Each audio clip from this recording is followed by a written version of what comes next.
Tolsen Tools. Now, before I proceed, don't forget to subscribe and like.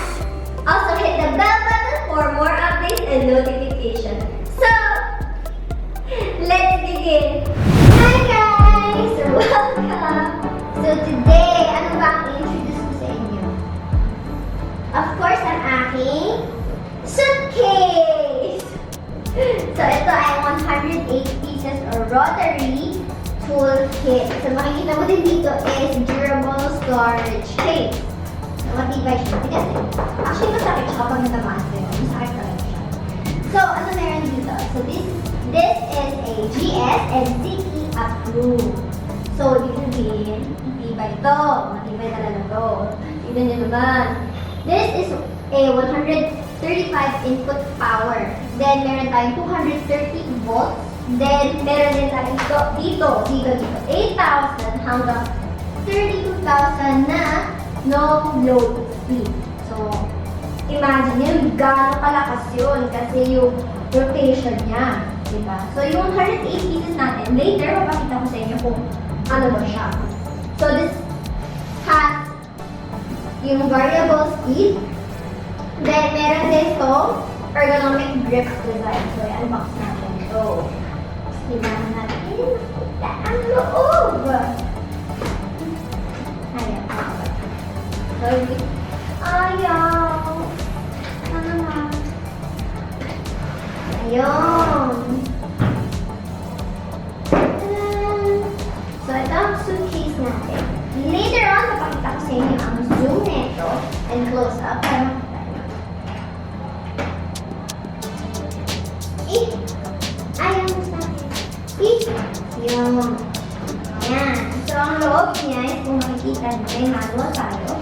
Then, meron tayong pieces dito. So, syempre, bawas din yung pieces na ito. So, gawa nga 100 plus na pieces. Meron tayo dito. And for what purpose? So, ito ang rotary toolkit. Then, ito ang extension. Whatever kailangan nyo. So, ito-close up ko na sa inyo.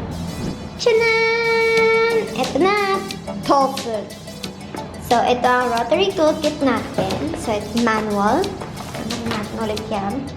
So, ito ang rotary natin itself. So, ito yung variable natin. Then, meron tayo dito on and off. So, lagay natin. So, ano ba inclusion ni 108 pieces? So, meron tayo dito. Meron tayo dito more than 100 pieces.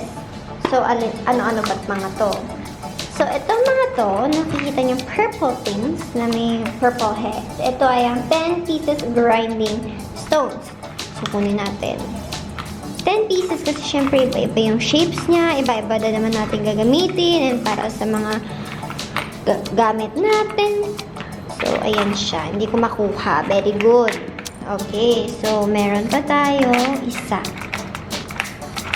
Yan. Ayan. So, meron tayong 10 pieces. So, lagay ko muna dito.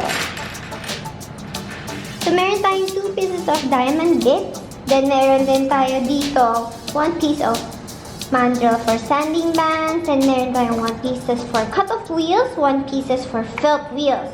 Now, ito yung 36 pieces cut-off wheels.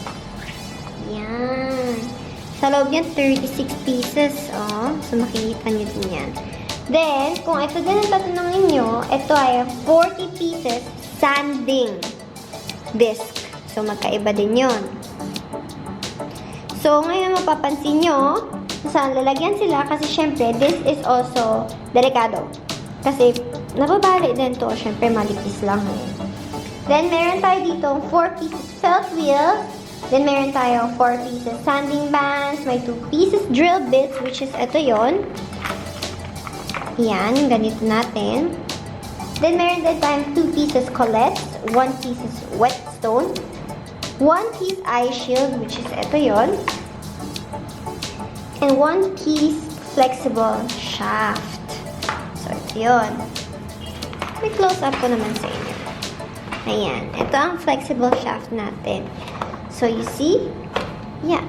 Flexible. Very flexible. So, 360 degrees yan. Kasi, syempre, paminsan pag hindi natin abot Ano pang aabot natin? Siyempre, we need help. Yeah. Yan. So, ibalik na natin. So, be careful guys ha. Always be careful of using machines kasi delikado din siya. Safety first tayo, number 1. Always number 1 rule yun. And do not forget. So, yan na guys, ang close-up ni 108 pieces rotary toolkit. So, that is it! Ayan yung guys, 108 pieces rotary toolkit. Hindi ko na malaglag, wala. Buti na.